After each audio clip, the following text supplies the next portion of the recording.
بسم الله الرحمن الرحيم وفي ذلك فليتنافس المتنافسون صدق الله العظيم.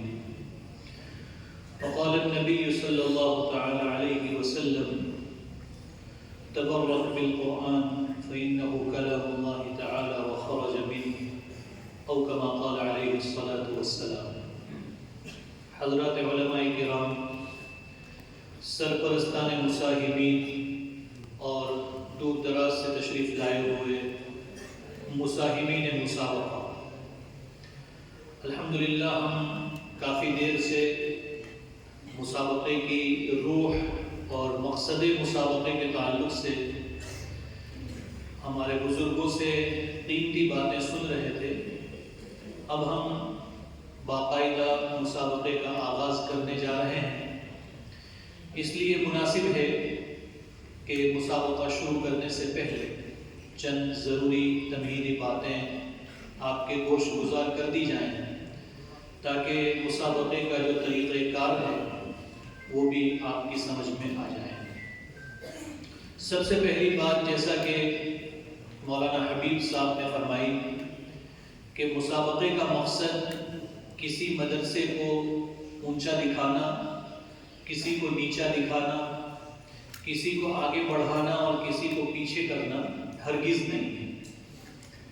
مسابقے کے دو مقصد ہیں. اس بات کو اگر ہم غور سے سنیں گے اور اس پر عمل کریں گے تو انشاءاللہ یہاں 2 دن رہنے کا فائدہ ہوگا. مسابقے کا سب سے پہلا مقصد تحریک اور تحریر، پڑھنے پڑھانے میں، تعلیم قرآن میں حرکت پیدا کرنا، بیداری پیدا کرنا، جوش پیدا کرنا ہے کہ جیسے ہی مسابقات کا اعلان پہنچتا ہے مدارس میں تو اہل مدارس اپنے بچوں پر محنت جاری کر دیتے ہیں، بڑھا دیتے ہیں، اور ایک بچہ پیش کرنا ہے مسابقے میں، لیکن وہ ایک پر نہیں بلکہ 8-10 حافظ قرآن پر محنت شروع کر دیتے ہیں. پھر ان میں سے چن کر کے، منتخب کر کے جو بچہ زیادہ مناسب لگتا ہے ایسے بچے کو مسابقے کے لیے پیش کیا جاتا ہے. تو مسابقے کے عنوان سے ایک تعلیمی بیداری مدارس کے اندر پیدا ہوتی ہے، اور یہی مقصد ہے کہ جس فرع میں ہم مصاحب کو پیش کرنا چاہتے ہیں تو بجائے اس کے کہ ہم صرف ایک بچے کو ٹارگٹ بنائیں، اس کے بجائے ہمیں جتنے بھی ہمارے پاس حفاظ قرآن ہیں یا عالمیت میں سے اگر تفسیر کی فرع میں حصہ لینے والے 8-10 بچے اس قابل ہیں تو سبھی پر محنت کی جائے، اور سبھی پر محنت کر کے پھر ان میں سے ایک کو منتخب کر کے اس کا نام پیش کیا جائے. یہ پہلا مقصد ہے. دوسرا مقصد جو مسابقے سے حاصل ہوتا ہے وہ ہے اخذ محاسن، خوبیوں کو لینا اور اپنی خامیوں کو تلاش کرنا. دوسروں کی خوبیوں کو اپنے اندر لینا اور اپنی خامیوں کے اوپر نظر کرنا. یہ تقریباً 150 سے زیادہ مدارس کے مصاحبین اور سرپرستان یہاں موجود ہیں.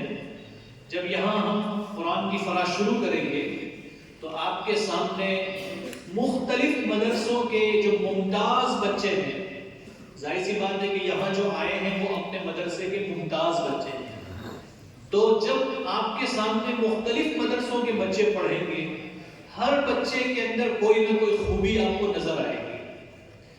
اور جب ہمارا طالب علم پڑھے گا اللہ کرے کہ اس میں بھی خوبیاں ہی خوبیاں ہوں، لیکن کوئی نہ کوئی کمزوری، کوئی کمی اگر ہمارے مصاحب میں ہمیں نظر آ رہی ہے تو اس کو نوٹ کرنا چاہیے اور اس کو دور کرنے کی کوشش کرنا چاہیے. اور دوسروں میں تو خوبی نظر آ رہی ہے تو مسابقے کے بعد جب وقفے کا اعلان ہوتا ہے ظہر کے لیے، عصر کے لیے، رات کے وقت میں، تو ایسے وقت میں آپس میں مذاکرہ ہونا چاہیے کہ بھائی آپ کے مصاحب نے اتنا اچھا قرآن پڑھا، یہ خوبیاں ہیں، آپ کس انداز سے پڑھاتے ہیں ان کو، سبق سنانے کا کیا انداز ہے، سبق پارے کا کیا انداز ہے، دور کا کیا انداز ہے. تو یہ چیزیں حاصل کرنا اس مسابقے کے پروگرام سے بہت آسان ہو جاتا ہے. بہرحال اللہ تعالیٰ آج کے اس مسابقتی پروگرام کو بے انتہا قبول فرمائے، آسان فرمائے، اور ہم سبھی مصاحبین کے لیے دعا کرتے ہیں کہ اللہ سبھی کو امتیازی نمبرات عطا فرمائے، اعلیٰ نمبرات سے کامیابی عطا فرمائے۔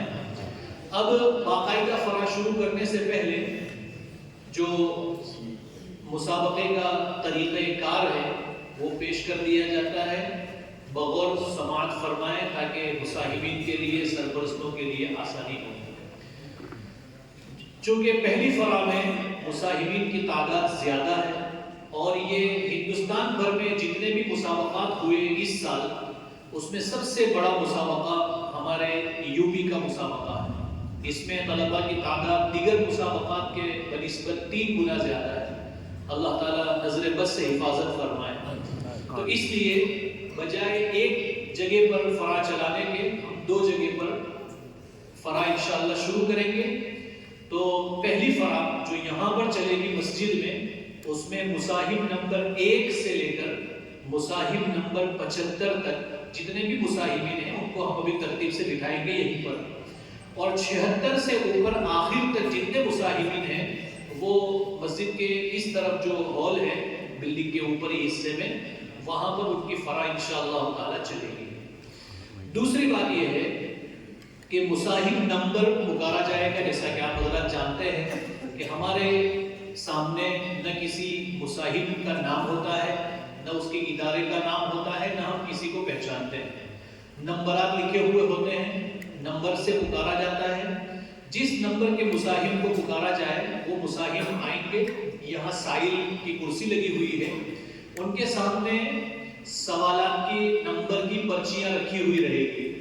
مثال کے طور پر 50-100 پرچیاں ہیں، اس میں سے ایک پرچی وہ مصاحب نکال کے دے گا۔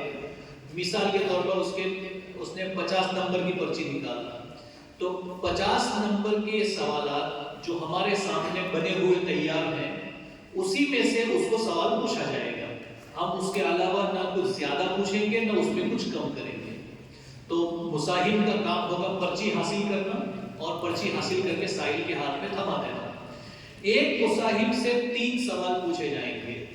ہر 10 پارے میں سے ایک سوال لیا گیا ہے، شروع کے 10 پارے میں سے ایک، بیچ کے 10 پارے میں سے، آخری 10 پارے میں سے، اور ہر سوال میں 15 سطری جو قرآن ہوتا ہے حافظ قرآن، اس کا مکمل ایک صفحہ پڑھوایا جائے گا۔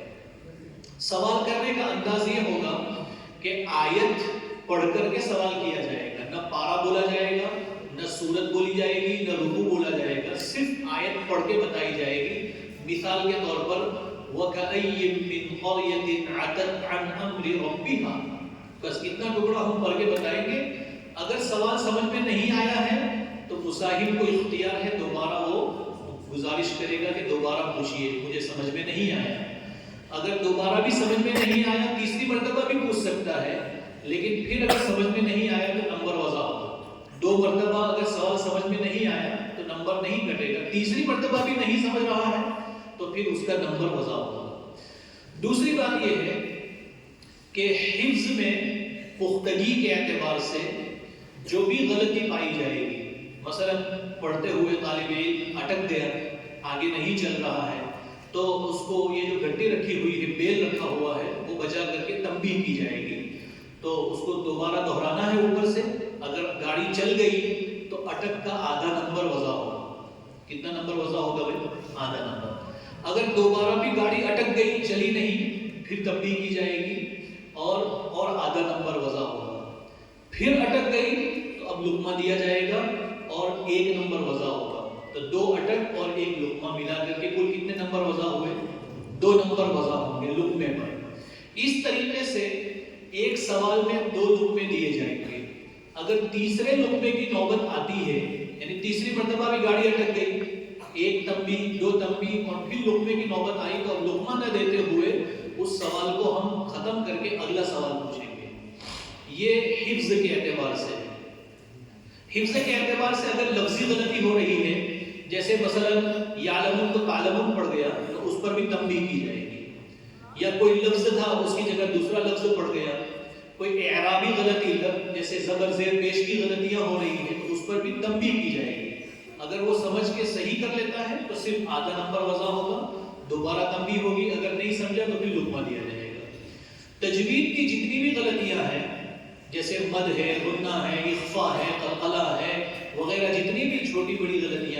اوپر آدھا آدھا نمبر، ہر غلطی کے اوپر ہمارے حکم حضرات اس کو وضع کرتے رہیں گے. وہ غلطی سائل بتائے گا نہیں کہ یہاں یہ غلطی ہو رہی ہے، تجوید کی غلطی پر کوئی تنبیہ نہیں ہوگی. وہ حکم حضرات بیٹھ کر کے ان کو جو غلطی سمجھ میں آ رہی ہے اس کو نوٹ کرتے جائیں گے اور لکھتے جائیں گے. اس کے علاوہ ایک خانہ نمبرات میں حسن لہجہ کا ہے، حسن صوت، حسن ادا، حسن لہجہ آپ جو بھی کہہ سکتے ہیں. یعنی طالب علم کتنے اچھے لہجے سے پڑھ رہا ہے، کتنے اچھے انداز سے پڑھ رہا ہے اور بغیر تکلف کے پڑھ رہا ہے، تسلسل کے ساتھ پڑھ رہا ہے، اٹک وٹک نہیں آ رہی ہے اور بار بار جو ہے وہ تھوڑی تھوڑی دیر میں چھوٹے چھوٹے جملے پڑھ کے سانس نہیں لے رہا ہے بلکہ مسلسل پڑھتا جا رہا ہے، روانی سے پڑھتا جا رہا ہے، تو اس کے 10 نمبر آ جائیں. تو یہ بھی حکم حضرات اپنی ثوابدید کے اعتبار سے انشاءاللہ تعالی دیتے رہیں گے. اور ہمارے آج کے یہ جو فرع اول 2 جگہ شروع ہونے جا رہی ہے، اس کے حکم اور جج کے فرائض انجام دینے کے لیے جامعہ طلبوہ کے بہت ماہر اور تجربہ کار اور قدیم اساتذہ کرام یہاں تشریف لائے ہیں. ایک ہمارے آج کے حکم ہیں قاری عبدالعلیم صاحب جو اورنگ آباد مہاراشٹر کے رہنے والے ہیں، جو جامعہ طلبوہ کے شعبہ اجازہ کے بہت ماہر اور تجربہ کار استاد ہیں. دوسرے نمبر پر قاری الیاس صاحب جو گجرات کے رہنے والے ہیں، بلساڑ ضلع کے. تیسرے نمبر پر قاری عبداللہ صاحب سارودی جو جامعہ طلبوہ ہی کے بہت قدیم مدرس ہیں. اور قاری عثمان صاحب جو بروچ ضلع گجرات کے رہنے والے ہیں. یہ سارے ہی اساتذہ جامعہ میں تقریباً 25 سال سے پڑھا رہے ہیں اور شعبہ تجوید اور شعبہ قرات سے ان کا تعلق ہے.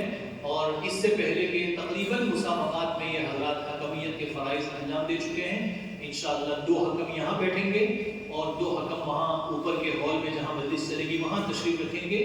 اور انشاءاللہ تعالی اب ہم باقاعدہ ہماری فرا کو شروع کرنے جا رہے ہیں. لہذا جو سرپرست مصاحبین کے ہیں وہ حضرات جو مصاحب نمبر 1 سے لے کر مصاحب نمبر 75 تک کے جو مصاحبین ہیں ان کو یہاں ترتیب سے بٹھانا شروع کرتے ہیں. یہ ہمارے رفقا بھی ذرا تعاون فرمائیں.